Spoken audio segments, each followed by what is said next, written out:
Ganyan po ang mag-ihaw ng saging. Naamoy nyo ba? Ang bango.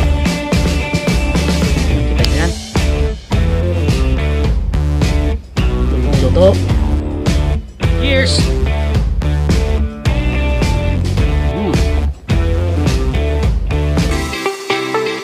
Dulang Ti Ilocano Channel, your kakwentuhan and food adventure channel.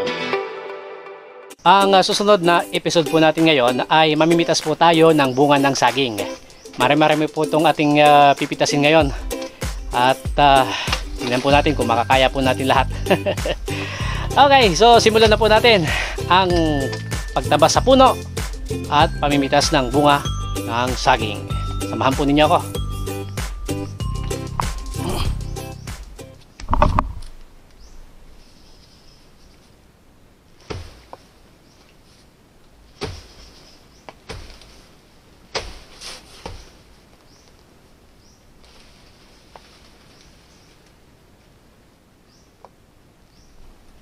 Mabagsak na po.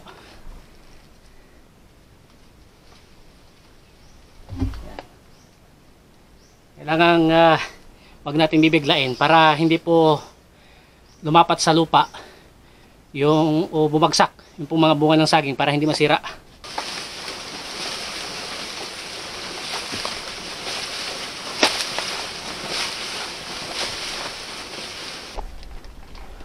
Sumabit siya dun sa isang puno.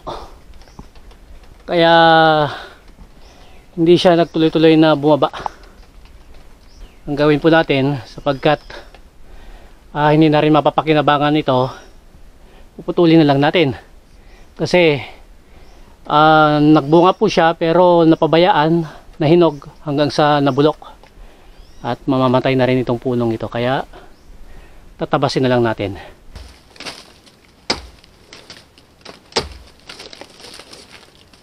Yeah.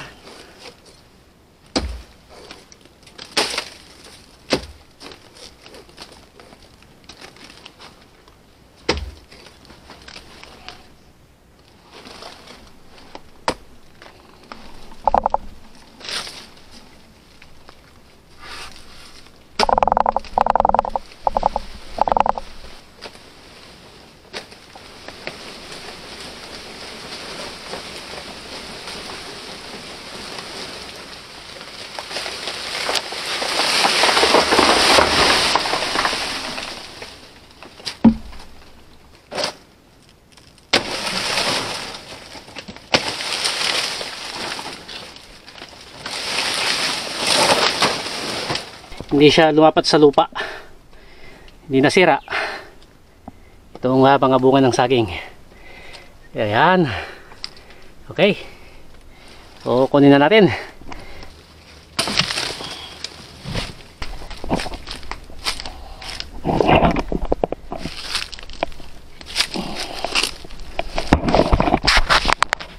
Yun.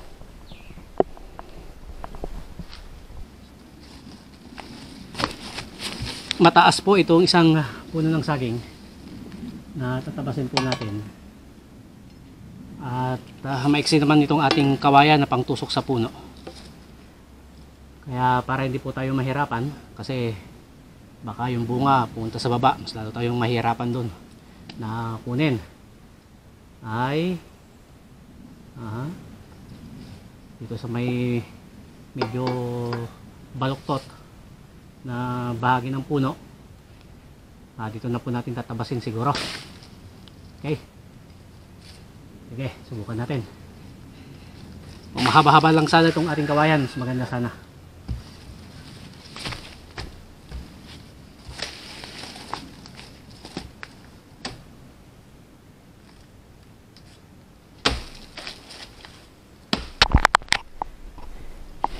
Yung ating pagtabas, pahilis, siguro mga nasa 60 degrees. Okay, yan.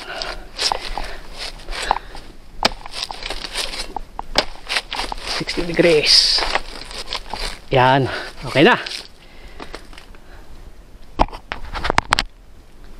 Ayun, ang gagawin natin, dito tatabasin natin sa bahagi ng ibaba ng una nating tinabas.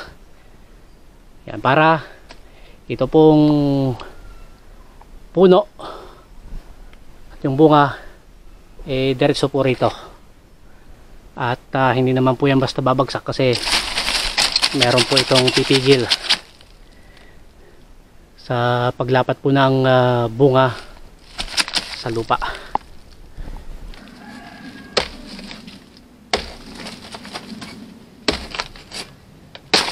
Oh.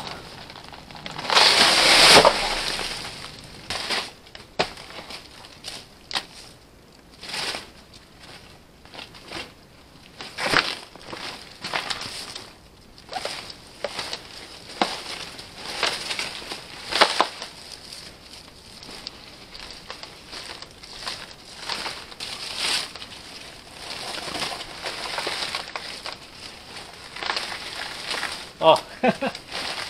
Okay.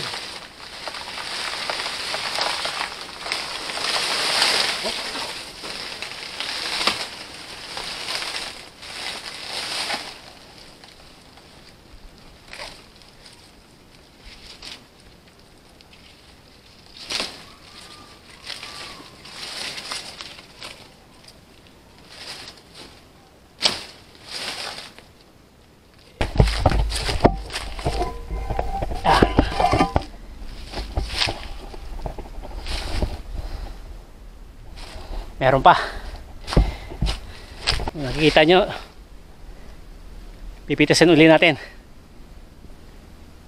Mas madali siyang kunin.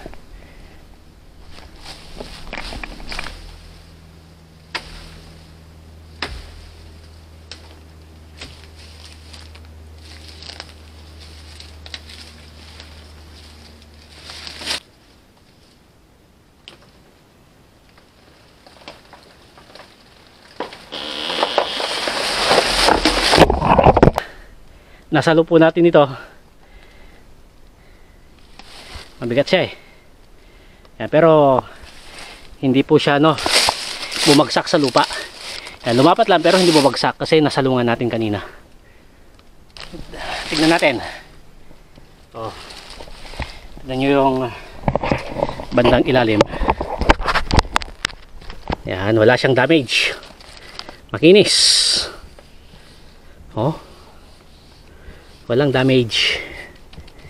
Okay, so dalhin ulit natin sa kasamahan nila. Yan.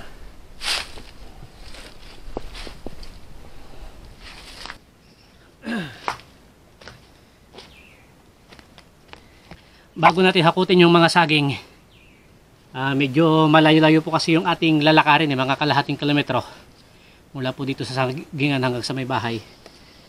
Magluluto muna po tayo ng ating pananghalian. 11:40 na po ng tanghali. Kaya nagugutom na rin ako kaya magluluto po tayo. Ang lulutuin po natin ay saging. Mag-iihaw po tayo.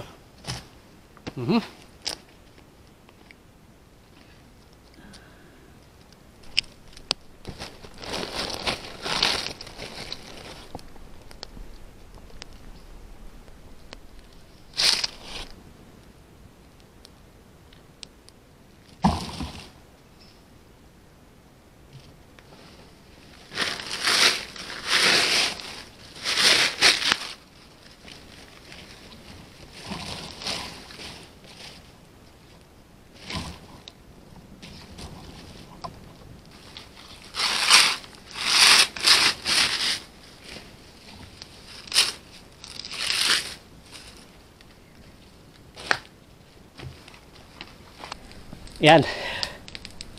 Ganyan po ang mag-ihaw ng saging.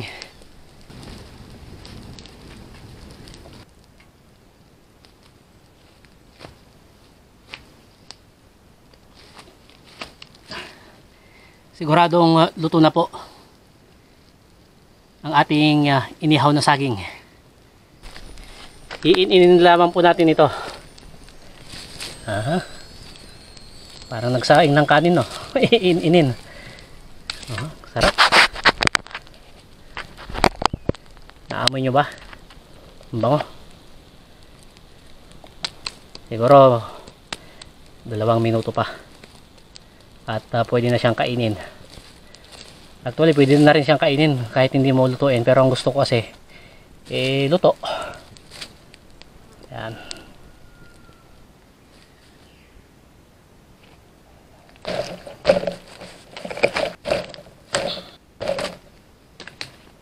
Ito na ang ating special na pananghalian. Yan. 11:55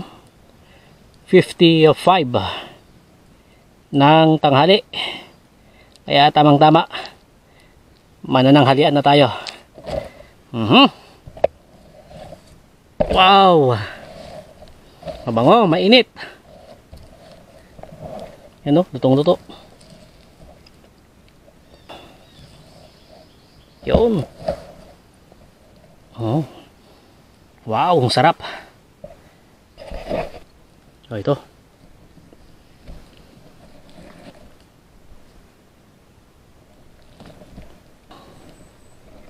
So mainit. Oh, luto hanggang gitna. Kita nyo yan. Lutong-luto. Cheers!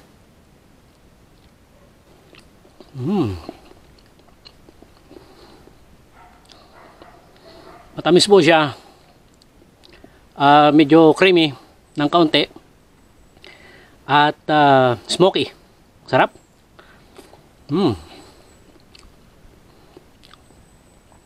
Saka hindi po siya malagkit. Tamang-tama lamang po yung lambot. Mabango. Sarap.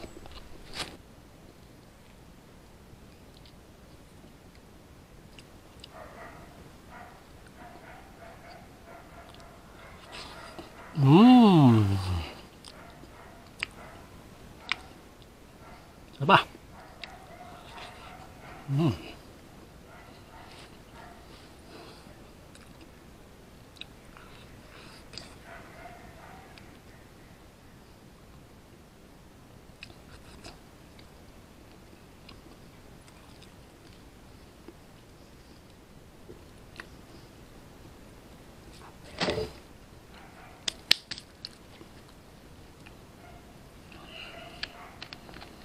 Itong panulak tubig.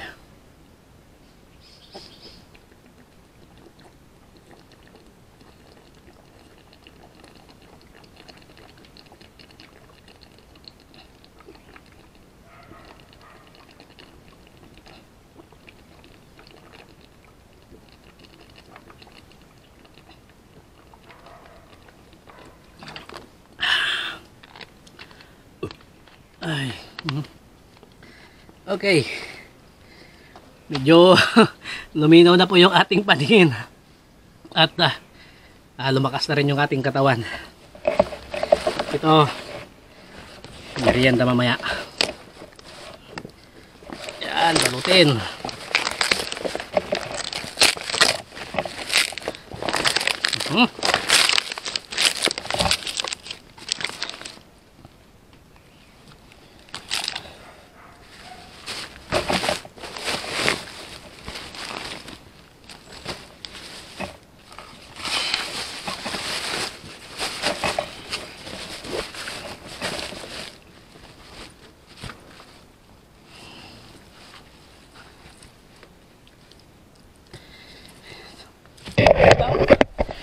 Okay. Hanggang dito muna po tayo mga kababayan. Dahil ako'y busog na. Hindi, pero maghahakot po tayo. Hakutin po natin to patungo po doon sa bahay. At yung pong mga nog at medyo may sira na, papakain po natin sa manok para hindi po masayang. Okay, maraming salamat po sa inyong panunood. Bye! Dulang Ti Ilocano Channel, your kakwentuhan and food adventure channel.